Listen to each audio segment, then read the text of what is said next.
air assault.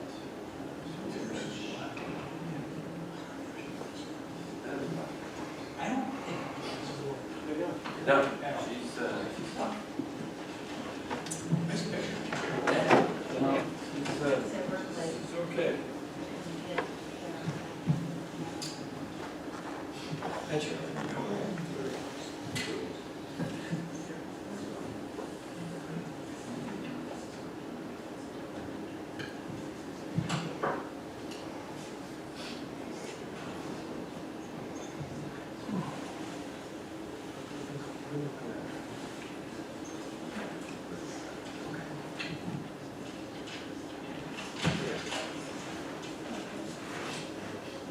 Good, Charlie, how you doing? Good, how are you? Long time no see.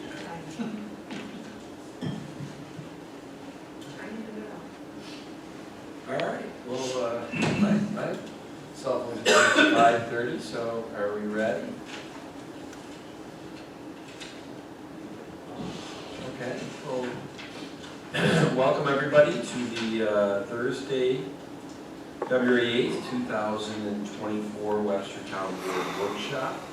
We have 3 agenda items tonight. The first is a presentation by Campus Construction Management on the Fairlife Coca-Cola project that I think all of us have heard about. So I think I'm handing the baton off to Dan, Jared.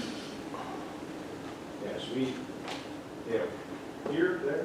I think if you podium is probably the best. Can you get that, or would you rather have them from the standpoint of visual? If somebody can Yeah. click there. Yeah. All right. We didn't choreograph this right, but yes, you can jump right over next to Paul. And who's clicking to move the? I've got it. You got it, okay. All right, well, Dan Andrews and Jared Miller from campus. Yeah, thank you for having us. Yeah, just wanted to give a brief update of where we've come and where we're currently at and hopefully where we're headed.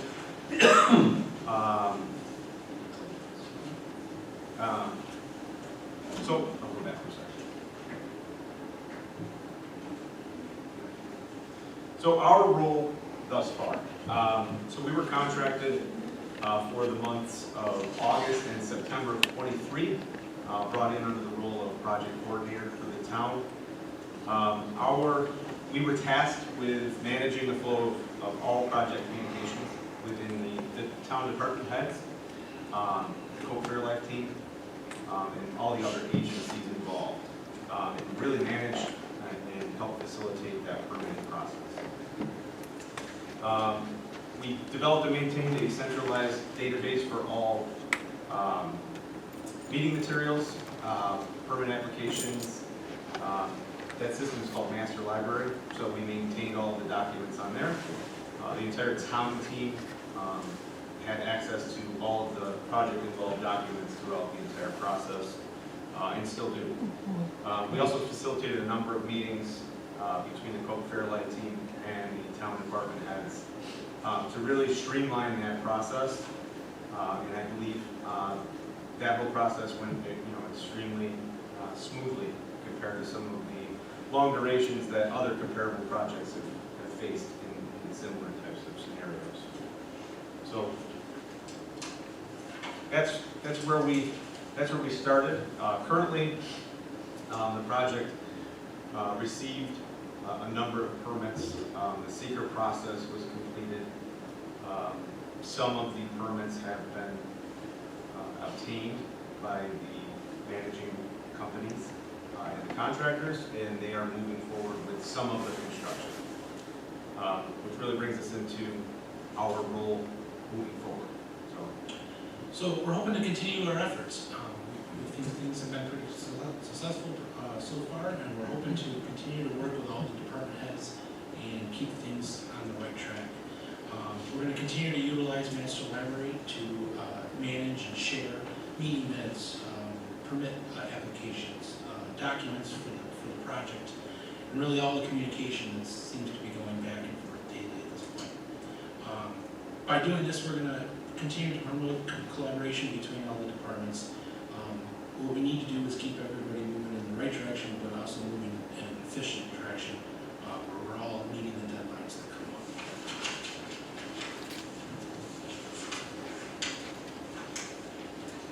come up. The real benefit to the town there is centralizing the communications for the project. Streamlining that information reduces redundancy and minimizes misunderstandings within town departments.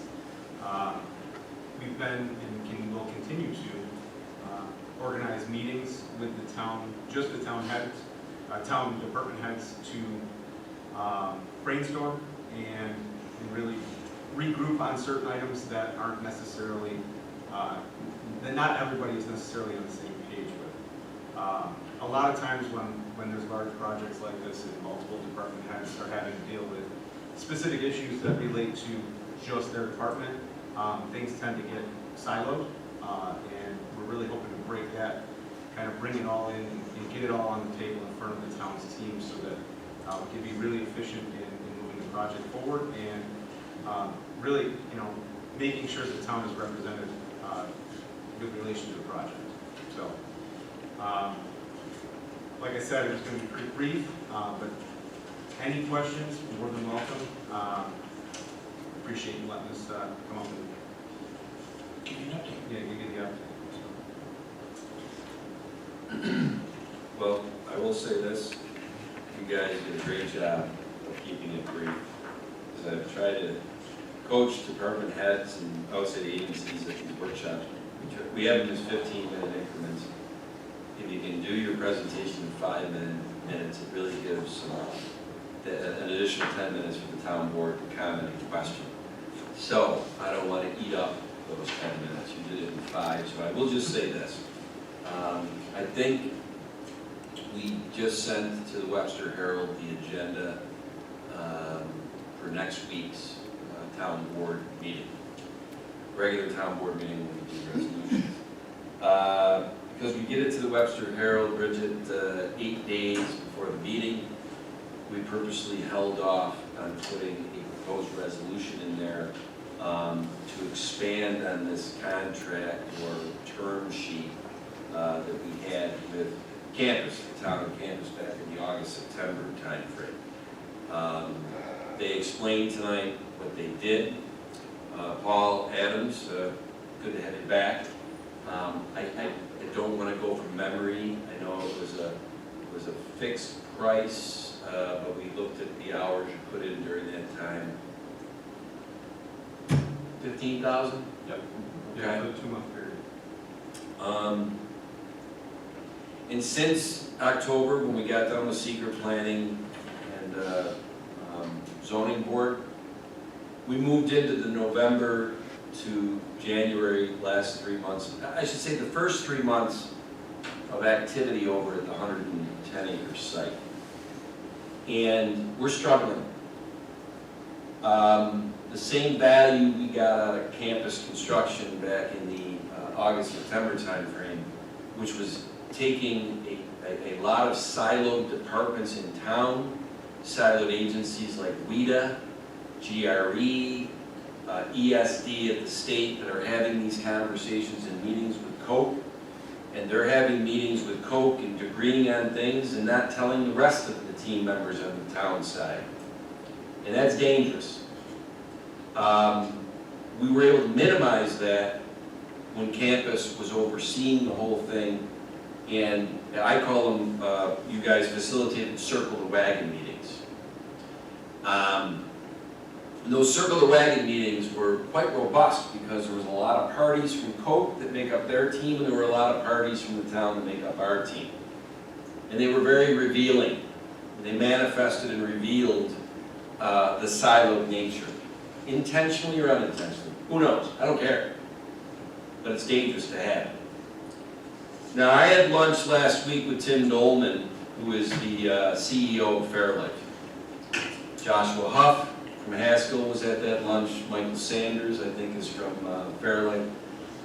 Now that they're in the construction phase, they're starting to phase out a lot of the execs from Fairlife and Coke and whatever that were in the planning board seeker stage. Now they're introducing us to the new regime of Coke. Their new army of people on their team, and a new set of challenges of silo. And I said at that lunch, I said, I'll tell you what, we've had some challenges in the first 3 months over there. Pat Stevens, our highway superintendent, who now is our MS4 administrator, is working with the DEC to try to really alleviate some of that situation that is happening on that site. And I said at that lunch, I said, we need to have a circle the wagons meeting soon. Let's nip this in the bud. Let's not have the first 3 months of the experience over there in this construction continue on like this. And I'd like to build on the positive way that we handled seeker planning and zoning board. And they agreed. They want to do that too. And to me, part and parcel is that I am ill-equipped to be the project manager who's circling the wagons of the town team. I did that prior to August. And I'd go to meetings and be surprised on why didn't we know about that whoever on our team went to a meeting with some Coke people and agreed on this, but never told the rest of us, and it affected finance, and it affected engineering. It happens. It's a huge project. I am taking up a lot of the 10 minutes. I'm going to get off my soapbox here, okay? You're going to see other presentations tonight that show as a point of reference how this is an unprecedented generational project in this town. When we were going through the seeker process and getting to the point at the end where we were going to the engineer's estimate and letter of credit, which we ended up, in lieu of a letter of credit, taking a guarantee from Coke, because Coke is probably worth more than any commercial bank that they get a letter of credit from.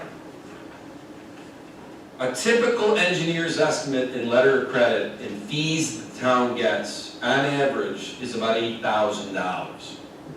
We got $1.3 million on the Coke project. And I use that as an example of why it's important for the town board and the town government in a whole to understand when they should outsource and get help through this process. Jerry Goldman was extremely important to us, Charlie, during the seeker process. You're a very good attorney. Do you think you could have handled it the way Jerry did? No, not to that, absolutely not. That's a specificity. Well, and there's no shame in that, Charlie. And you know what? I'm not going to take any shame in not being the one that can herd the cats of all the people on the town team to make sure we're playing with the Coke team and all of their cats and not being siloed. And if we don't get that under control soon, then the first 3 months and the experiences that Pat Stevens has had and MRB and some of the other team members of the town, I think it's going to get worse. And so I'll get off my soapbox because shame on me. I should have had you back in here probably in October, November and had foresight to this.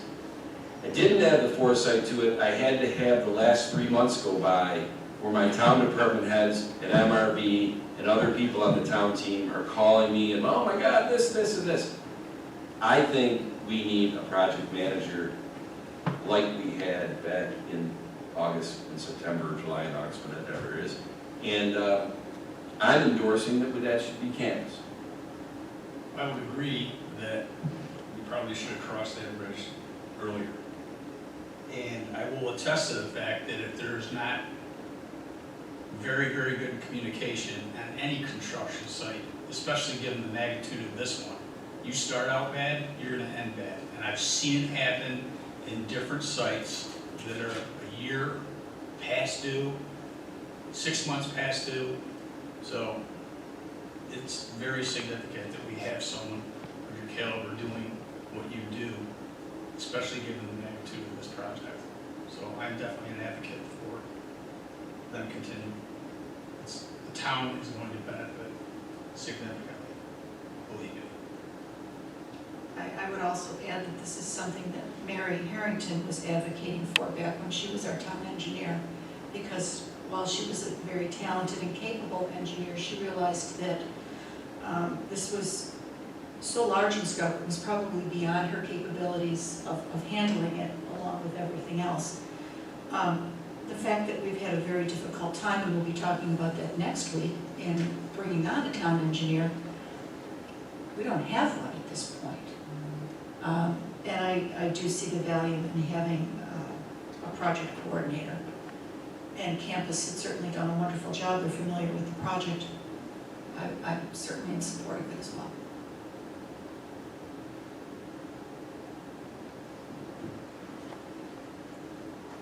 Can you, Jen? I agree as well. Clearly, I've been involved in many large projects, but not quite as large as this, and certainly understand the value of having the right team managing the project and the communications to keep it on track.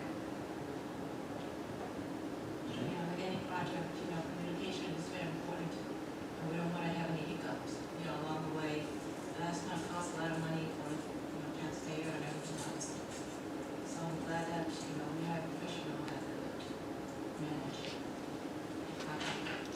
The one favor I would ask, and Paul, I'm glad you're back for a lot of reasons. If we can, early as possible, either tomorrow or Monday at the latest, getting out to the town board, kind of the framework, the term sheet, or whatever, of how this would work. Billing and all that stuff, because obviously it is the resolution next week would be committing to money. That was my other question, is how we envision this, but I'm sure I'll see it with what Paul sends out. If this is something, we did it for 2 months in the beginning, how do we want to frame this for the rest of the project? Is this something we want to revisit every few months, or do we look at this for the totality? Well, I think what you brought out and showed me a week or so ago that led to greasing the skids to tonight was more of a looking at what the mile, right through to finishing construction. Okay. And unlike the one that was for 2 months, it was very finite. We knew that we wanted them for this part of the project. The unfortunate thing about that is that a lot of the time that they had to put in August and September, or whatever, July, August, was really getting background on the whole project and learning all the players. And so they have that all under their belt now, which is tremendously foundational to moving forward with this. Although they're going to have the same challenges we have where, I told you at that lunch last week, okay, remember all those people you worked with during seeker and planning and land use? We sent them back to, Coke Empire to do that someplace else. Now we're bringing in the construction phase, execs and whatever. They have an endless use of resources. Endless. We don't. And that's why, I don't know, I'm beating to that horse. Yeah. If you could get that, it would make it much easier next week as the board discerns voting on such a resolution and authorizing me to sign a term sheet or a contract. That would be very helpful. The earlier the better. This board has been very good about asking questions ahead of time and getting educated so that they come to the board meeting with a lot of those questions answered. So, thank you. Thank you. Yep.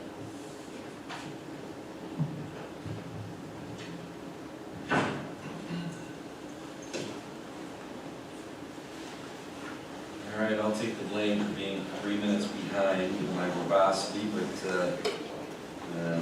think we're going to make it up. Next up, second read tonight is, well, imagine this. I mean, keeping with the Fairlife Coca-Cola theme, this is a presentation by Mike Ritchie, Vice President of Costage Engineering, on the sanitary sewer main upgrade, upsize projects. So I'm going to hand the baton to Art Citrone and Mike Ritchie. Good evening, Mr. Supervisor. Thank you. My name is Mike Ritchie from Costage Engineering. Our office was retained by the town initially to analyze the capacity of the existing sanitary sewer in relation to the Fairlife project. The project limits is shown on this slide. It's from the intersection of Filch Road and Schlegel to Salt Road, through the private drive, north of Xerox, through the Bolter Industrial Park, across Basket and terminating at Tibor Road. Some of the early things we did in this project, we got involved with a flow monitoring company. And what they did is they installed flow meters in 4 separate manholes at confluence points in the network, and they gathered data for 2 months. And that was important so we could get a baseline flow and understand the existing capacity of the sewer. Early on, we had discussions about what the anticipated additional flows would be entering this sewer network, and we wanted to know what the existing conditions reflected, if the system was near capacity or if it had excess capacity. The network itself contains about 12,500 feet of sewer pipe and 57 manholes. As I said, we did the flow metering and to determine the impact of the sewer network. Through this, we determined about 770 gallons per minute was the peak flow at the downstream end of the network. And again, the capacity of the sewers were calculated based on the diameters of those pipes, the slopes of those pipes. We did complete a field survey and get information on every pipe, every manhole through that network. When we spoke with Fairlife, we were able to determine very specific flows from that team. They are proposing to do, I guess it would be flow mitigation or on-site storage to regulate the amount of flows that leave the site. And with a peaking factor added to that, that site alone will contribute over 2,000 gallons per minute to the network. So considerably more than was flowing through the network today. So in part of our calculations, in fairness to Fairlife coming into this project, we wanted to determine at what baseline would that sewer pipe be at capacity, and we were able to determine that the majority of those were well in excess of capacity, some at 500% capacity when the Fairlife flows were added in. So with that, we were able to analyze what upgrades would need to be required in order to convey these proposed additional flows. And the project includes the removal of roughly the entire sewer network and upgrading those sewers in place of where they currently are, knowing that there were certain site constraints that would restrict major modifications to the layout, one being the easements that the existing sewers were located in to the level of the bedrock in which this existing sewer was laid. So our design plan was to essentially replace in kind and upsize as needed to convey those flows. So as you can see, the project will replace almost the entire sewer network. It will remove and replace 35 of the 57 manholes. We're able to modify 19 of those manholes to core them to accept the larger pipes in an effort to minimize costs of the project. And then existing sewer laterals will be temporarily out of line, and they will be brought back in during the project, and it's anticipated that no lateral connection or no stretch will be out for more than a working day, and that will be coordinated throughout construction. And then obviously lawns and driveways throughout the project route that will be disturbed will be repaired through the project. One of the other things that in meeting with town staff they wanted to look into was not just the capacity for this project, but capacity for future development in the area. So we worked with the town, and with some additional, I guess, minor improvements compared to the entire project, we're proposing the removal and replacement of an additional 600 feet of sewer, upsizing 900 feet of sewer above and beyond what was necessarily required for the proposed project, and then anticipating future growth where while the contractors are out there, they're going to add 15 new laterals to vacant properties, so they will be available in the event that a developer would come to that property. So part of the project, we prepared a cost estimate. We utilized construction estimating software RS Means, as well as recent bids from local projects and conversations with some specialty contractors for some of the more specialty items. So our engineer's estimate for all the work associated with the 2,000 gallon per minute additional flow came to an estimate of 6.6 million, and then additionally the town upgrades for future capacity totaled another $200,000. So our total construction estimate is roughly 6.8, 6.9 million.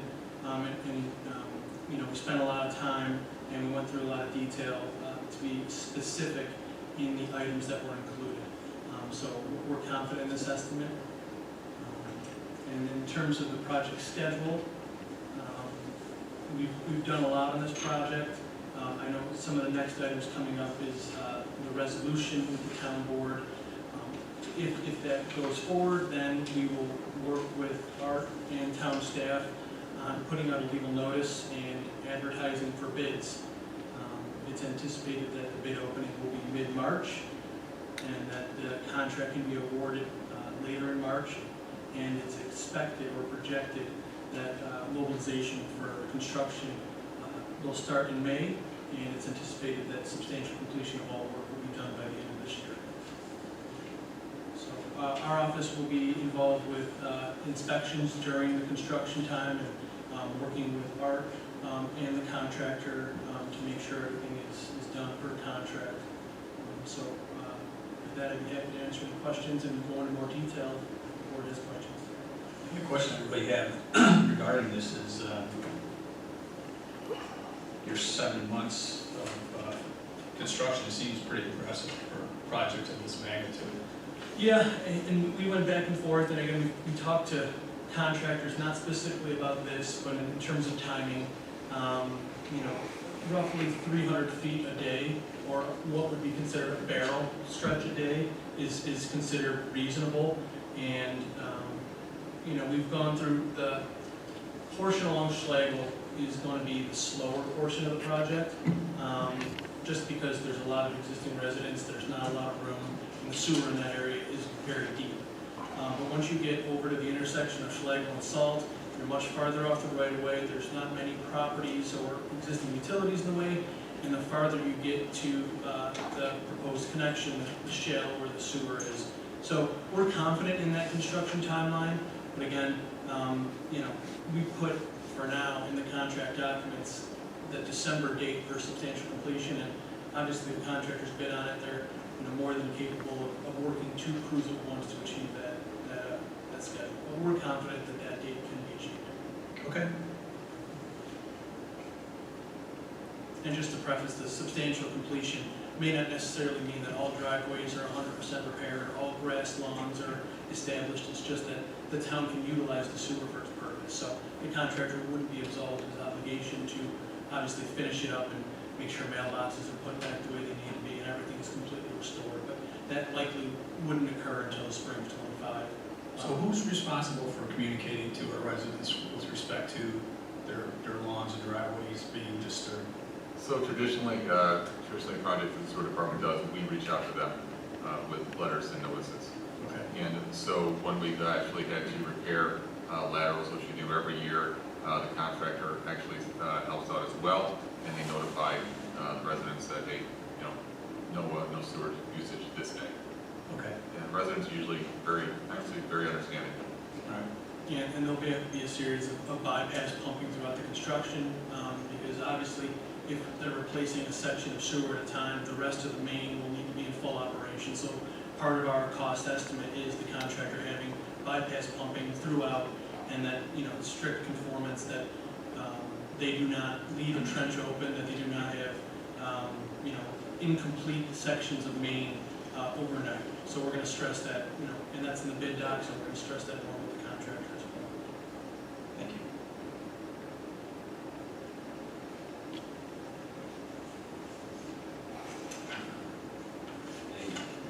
Jen? schedule, but part of that is that we're also partnering with Coke Fairlife and meeting their schedule as well, so we're trying to bring these two together. Well, then, And they also, I must add, were in full agreement of having Costas do all these flow studies. We've been working with them yes. as we've gone through this process. Yeah, Art, I think you can really answer that. The Coke team, because, and this is kind of a segue into the last presentation tonight, you know, we wanted to keep them apprised of how we're going about this Wicks Law project. It's a municipal project. This is our pipes. This is the town's infrastructure. But we appreciated that, hey, Coke, you know, this is really specific to you, your needs. And ultimately, you're going to pay for it. So we thought it was a good idea to make sure, you know, they were aware of how we were proceeding on our methodology of professional service, which engineering firm we picked, and why. Is that correct? You're absolutely right, and, you know, both Cossage and, town staff has had several meetings with their engineering firm, Haskell, and I think we were just about to complete we called the Haskell team in. We had a meeting, actually, it was just Mike and Randy from Haskell, the smart folks in the room. They went back and forth and talked through it. I think that meeting went very well. We gave Haskell, I believe, 5 days to return any comments. They had no comments. I did reach out, I did receive an email from them. They liked where we were going. And A lot of balls in the air in this, Yeah. in this process, to say the it's least. crazy. The two questions I have are really, I mean, Mike, you guys, I appreciate the PowerPoint you put together for today. One question is just kind of form over function. We usually, Bridget, post these to our town website and social media platforms. I think your verbiage on each page speaks for itself, all right? Is there a way that on the overhead camera shots, if you could make the red lines and the green lines a little bit Sure. thicker? Yep. Yep. Maybe I'm just an old guy, my eyes can't see it well, but it might be nice to delineate that path of the proposed project and, you know, maybe even on the second page, you know, existing conditions. Just given what does the green line mean and what is the red line? Sure, we can Okay. certainly touch that up. And- It's easier to see on a computer screen than a 8.5 by 11, but yeah, we certainly can make it more visually friendly. Okay, and that's, like I said, Bridget, that's hands you more work, but in the aftermath of this, I mean, if you can help with that if needed, but that should be easy. And the other question is, and I think I know the answer, the Fairlife specific is about 6.6 million, 6.62 at this point. And I guess once bids come in, you know, we'll know what it really is. And then there's the $207,000 that the town during this analysis said, you know, as long as we're out there and digging in these easements and right-of-ways and whatever, having some vision for the future where there could be more development on the Xerox campus and other places. Is it safe to say, if you go from a 18-inch pipe to a 24-inch pipe and give you some added capacity, the cost addition is not an additional 25%? Correct, it's minuscule. This would be the best time to make these upgrades because the nature of the Fairlight project requires the replacement of these sewer lines. So it's strictly the upsize from, say, an 18 to a 21 or a 24. The trench is already going to be dug, the contractor's already mobilized, so it's strictly the cost upsize of these pipes. So it's the most cost advantageous for the town to do it now than some other time in the future. will the bids, because obviously, as we segue into the next presentation, we're gonna be at the table, Paul, you'll be involved in this, Charlie, whatever, tying up the details of some semblance of an industrial use agreement contract of how Coke is paying for this. Will it be easy to delineate, like, within the bids of which is the Fairlife specific and which is the town Yeah, well, additional? the final P sheet will be similar in nature to the estimate, obviously without the unit prices listed, but we'll give them quantities, and we'll clearly state what's strictly for the Fairlife and what is, we call it an add alternate or additional. Sure. But that's all, it'd be part of the base contract, and it would all be done at the same time, but we can clearly delineate the costs associated with just the Fairlife and just the town. And last but not least, and like, you know, Art, going back to what you said, you know, Coke and Haskell and maybe Probst, they're, all of those Coke engineers and sewer aficionados and Fairlight, they're aware through this process that we are probably looking at not just upsizing those 12,000 feet of pipe to accommodate them, but also go up a little bit more for future growth. You're Not for absolutely them, future growth for You're lateral absolutely and right. from other places. And I think the whole group, we've talked to them about it, many months ago, and absolutely assured them that, there would be a line in the bid. Yeah. This is theirs, this is ours, and they are all on board with that. That's all I got. Anything else?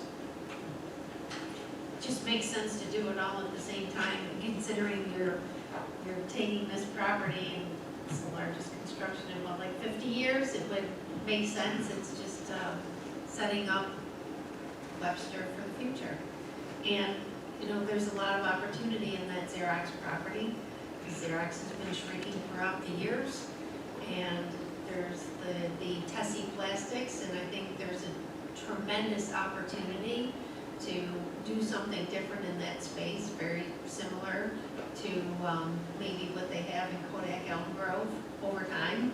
So this would definitely enable us to be able to do that, do it right the first time. Jenny? Like I said, just hoping that everything just goes smoothly the way we predict. There shouldn't be any mishap or anything, and we don't have to cook that, follow through and stay blessed, a long way. Mike, thanks. Thank you. All right. Not bad, we're 6 minutes behind now. Last but not least tonight, at our trifecta of Coke Fairlife night here in Webster. Presentation and discussion of amending the current town code to address large industrial users to the wastewater treatment plant and the potential development really of an industrial use agreement for such large users. Art Patron, I'm going to hand the baton to you. All right, so we're going to get right into it. As we've done in the past, in my 6 years here, I know Josh has done a great job with it, trying to update our very outdated code. And with some big companies coming into town, now it's time to look at some sanitary sewer codes that we need to really reflect on. So we'll do a little background, little facts. So the connection fees to the town is based on one unit, and that's the EDU, which is the equivalent dwelling unit. That is the equivalent of 60,000 gallons of water a year, and that is used for single-family home, multiple-family home. It comes into play with commercial and industrial, although we look at those numbers a little bit differently. We look at those with consumption. So we'll go over to code 257-166, connection fees. The connection fee for the town of Webster, it's been pretty steady for a while at $1,000. And again, that's a one-family dwelling or multiple-family dwelling, although that may shift a little bit. But again, it's, for simplest terms, that's for one house. As we go down to item B, the connection fee for commercial and industrial users, and this is what we're talking about amending. That is based on water consumption, and of the previous 12 months for new industry coming in, the sewer department develops comparables, if you will, and we base the connection fee off of that. Again, 600,000 gallons equals $1,000. That makes any sense to you? Did you just say 600,000 gallons? 60,000, I'm sorry. Thank you. Okay. Yeah. So, item C, if an existing commercial or industrial facility opts to tie in, have another tie-in, again, another connection fee will be assessed at that point. If it's a new flow, we will go through the same math, how much flow is going to be going through there, and drive it back down to how many EDUs of flow through that pipe.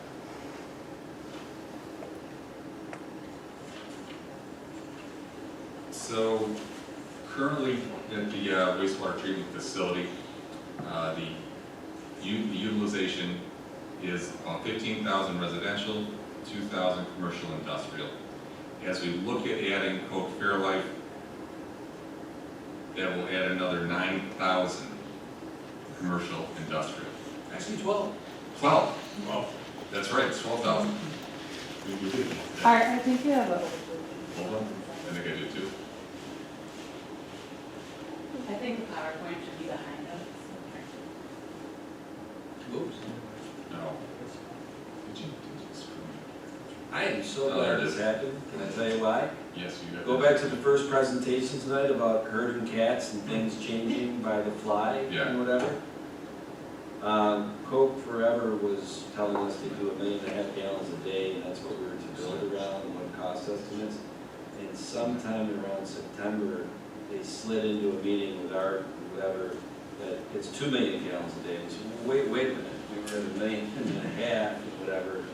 And they're, okay, well, what's the difference of 500,000 gallons a day amongst friends? And the difference is, instead of 9,000 EDUs a year, it's 12,000. So, yeah. those are the type of things that when they slip through the cracks, can be disastrous. Absolutely. So, that was not set up and choreographed, and we No. had the wrong presentation. Actually, the presentation that we started to put together was pulled from the old notes of Coke and their engineers on 1.5 million gallons a day, which they superseded in September. They did, so sorry about that error. No, So- it's perfect that it came up. That's right, so we'll go back to that. So really with Coke Fairlife, we're gonna have 14,000 EDUs, commercial industrial, and 15,000 residential. Obviously, it just increases exponentially, and the plant and the conveyance pipe need to keep up with that. So the need for the town code amendment, that we talked about in 2024, currently the entrance fee is a one-time fee of $1,000 per 60,000 gallons annually. You can see our entrance fee revenue from 2019 to 2023. Again, this is really, a lot of it is based on residential, quite honestly. The estimated flow from Coke Fairlife will be 2 million gallons a day, and which is 12,000 EDUs, equating to $12 million one-time entrance fee, which is great, right? A lot of money. However, that 12,000 EDUs will create a major need for infrastructure updates, costing well over $12 million. And that's the need for this code amendment to help offset and cover those costs. I think it's an opportune time. Like I said, we as a town have updated many other codes, and I think Jennifer, you had said that as Xerox builds out, we may see a little bit more of this. Yes, very possible. And I think that's it, right? Because then the next is question. Pretty good, right? You did that, lickety split. And again, it's important to let everyone know that Coca-Cola does know this is coming. It's not something that we're doing, what is it, Charlie, not good time? Ex post. Ex post facto, I'll get that lightning right one of these days. And they have been in agreement with us doing this. Yes. I do have one question, Art.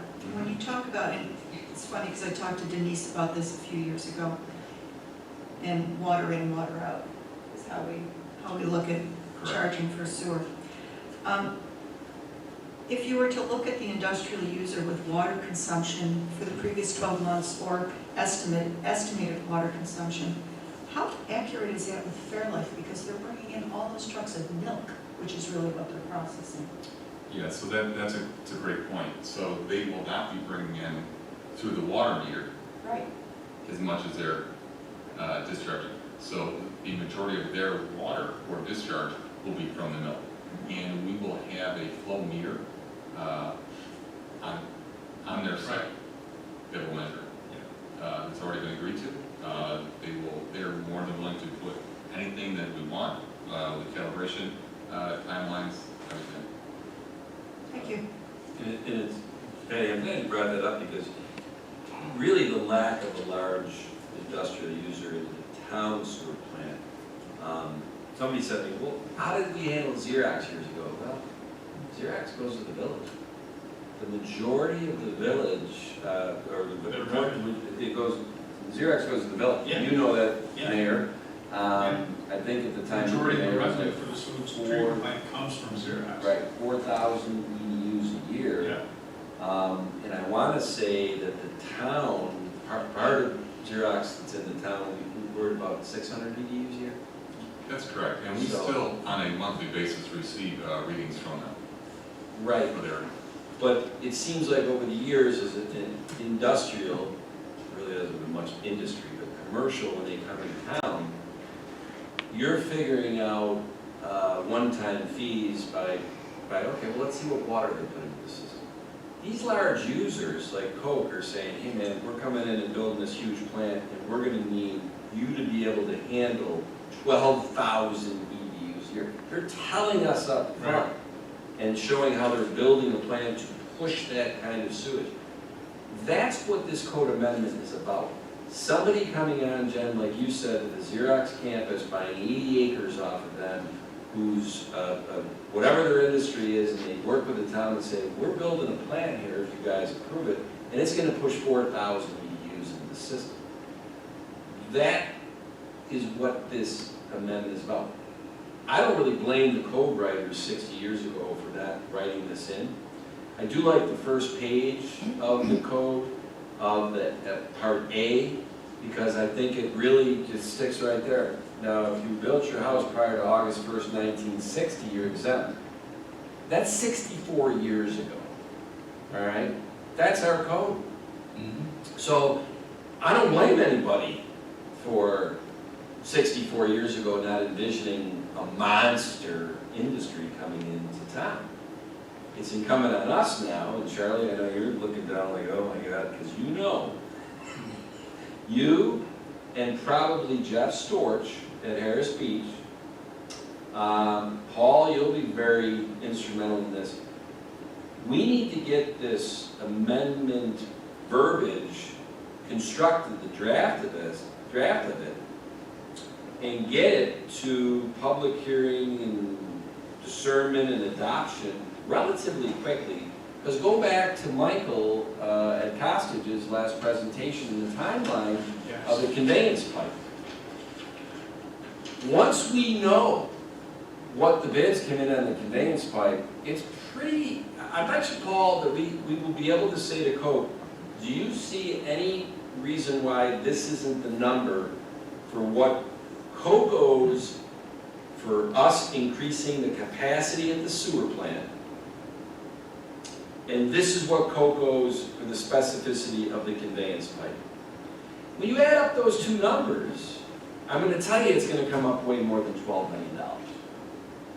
And that's why we can't collect a one-time fee from them, because their specific need for the town's infrastructure to be improved is probably double that. I'm going to guess the number's $24 million.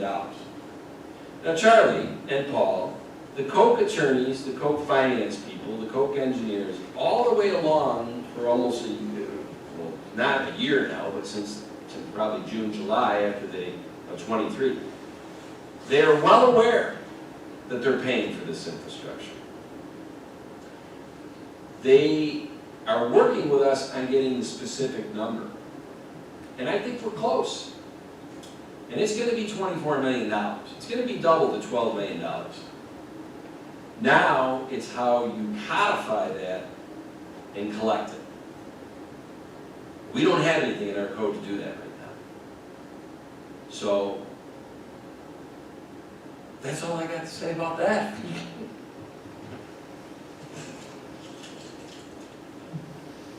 Thanks, Art.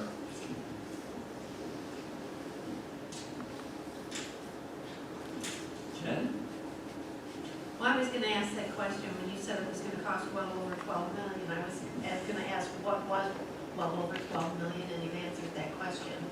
So Coke has to bear the cost of the $24 million. They don't pay the 12, and the town pays the other 12, or Well, do we pay the all other things 12? being equal, it's the town's infrastructure. Mhm. The town is most likely gonna have to bond and go in debt on municipal bonds, bans, whatever, for this infrastructure improvements. Because Coke is not eligible for municipal bonds. They're not a municipality. It's not their infrastructure, it's ours. But they understand that why would we go and build this infrastructure and have the taxpayers of the town pay the principal and interest on that bond when it's specific to them? And Charlie, you got him in, Paul, you got him in, Art, they've been gentlemen and ladies all the way along. They're like, we totally get it. We totally get it. So if you can't get us a municipal bond, well, how do we pay for it? We're anxious to pay for it. I have no reason to think that they are going to change their tune on that. And if they did in the next couple of months, I mean, I'll just say it out loud. I mean, well, our leverage is, okay, we're not building the pipe. It's pretty simple. We're not building the expanded plant. It'll never come to that. It won't. So, the time is right now to do this. Because really back in July and August last year, we were so up to our ankles or whatever in alligators on this project, and go back to the original presentation tonight and the herding cats and a lot of stuff going on in parallel, this and that. That was seeker planning all this stuff. We didn't even know if this project was going to happen. If we didn't get through that process, this doesn't happen. So we're not going to spend a lot of time back in August, September, October on getting the specific amount of money for the upgrade of the plant and the specific cost of the conveyance pipe, because it might not happen. Coke might not come to town. Once we got through that process, and it's like, guess what? It was around December 1st. They broke ground. They started pushing dirt. Then it got real. Then, did you notice, Art, that all of a sudden they got much more attentive about, let's really sit down and hammer out how much of the wastewater treatment plant is our cost to increase the size. And they certainly wanted Mike Ritchie and Kosich to move along on the conveyance pipes. And that's what's happened really in the last 3 months. And I'm glad it's happened, and we're moving very quickly to getting the actual number. And there's no question the actual number between the conveyance pipe of around 7 million and the plant upsize of about 7, it's $24 million, give or take. Well over 12 million. This code doesn't work for the citizens, for the town. So we're going to change it, right, Jared? Or amend it. You sit there and go, you got a lot of work to do. We've been working on it. Yes, I know. So, No need to amend the other two sections, paragraph A or C, while you're at it? I think the, if I recall, didn't General Code suggest we do basically a whole new article or chapter on this? I think we definitely want to look at pieces of it, the 1960 New England update, Yeah, I think, we've got some notes, and Denise has made some notes along the way, where we can. I mean, this is the old, whatever number it was. Yeah. They just reconfigured it and just, we had an overall change in the code, but it was, some of it was cosmetic, a lot of it was just they reordered things a couple of years back, so. But yes, it's good, there's gonna be some amendments. Okay. You know what I was very surprised about, Jen? You know that the code book, you know, I think it's a great visual, although it's online now. That's the code book, okay? What you see on that screen is all the verbiage pertaining to this. I assumed that the code, we were looking at 10 pages of code on the sewer fee thing. What you have on the screen is everything pertaining to this. To me, go ahead, change A, change C, but A is residential, it works still. You're a developer, you want to build 50 houses, every one of those houses, as they tie into our sewer system, there's $1,000 that come to the town. Now, the town board every year can change the fee schedule, and we do, right? Yes. And if we said, you know, we should change that to $1,200. I don't know what the fee schedule was for the tie-in fee back in 1970, 1980, 1990, and really, to tell you the truth, I don't care. I just know that the fee schedule, since I've been supervisor, it's been $1,000 per EDU when you initially tie into the system. And the theory is, you're not going to create any infrastructure change needs by one EDU coming into a system that's handling 17,000. We'll take the money, we'll put it in the sewer reserve, and for maintenance of the collection system and pump stations and mains, and any ongoing asset renewal at the plant. When you have somebody come along with 12,000 EDUs, then you're going to have to make infrastructure changes. So A is about homes, and I can't imagine anything, because most of the development in this town has already happened. I can assure you that the last 30 years, how many single-family houses have tied into this system at $1,000 per, that there's more of them in the last 30 years that'll be in the next 30 years. We don't have the land left. Got We it. should make all the green space people very happy. So A, the only thing I'd say is it's kind of funny that 1960, somebody would have had to own their home for 64 years for that to still be pertinent. C, I can see having tentacles because it's off of a commercial industrial use. And if they do expand, what do you say in C? CB? Potentially. I'll let the people brighter than me that are on the attorney side draft that.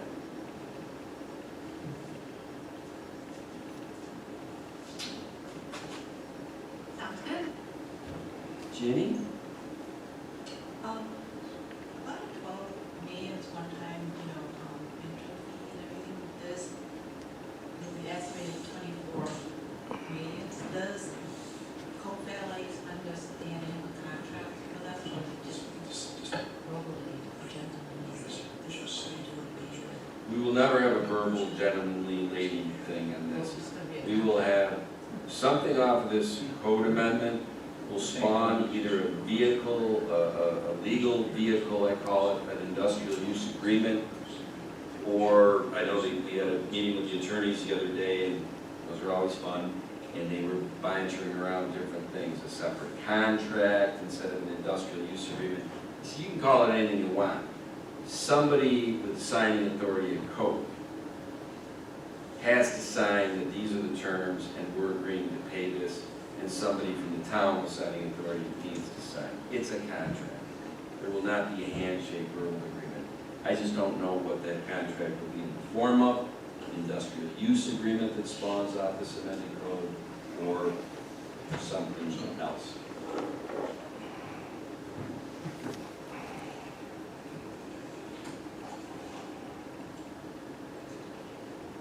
Anything else?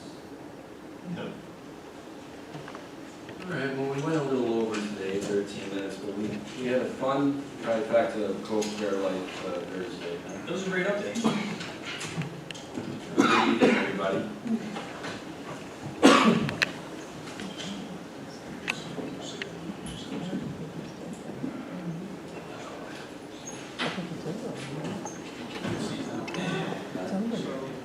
No, I would say, I think over here.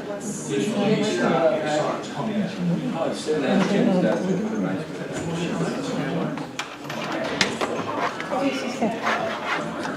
Do you know, did they talk about the helicopter stuff before? It's not tonight. It's on tonight? Oh, they can't?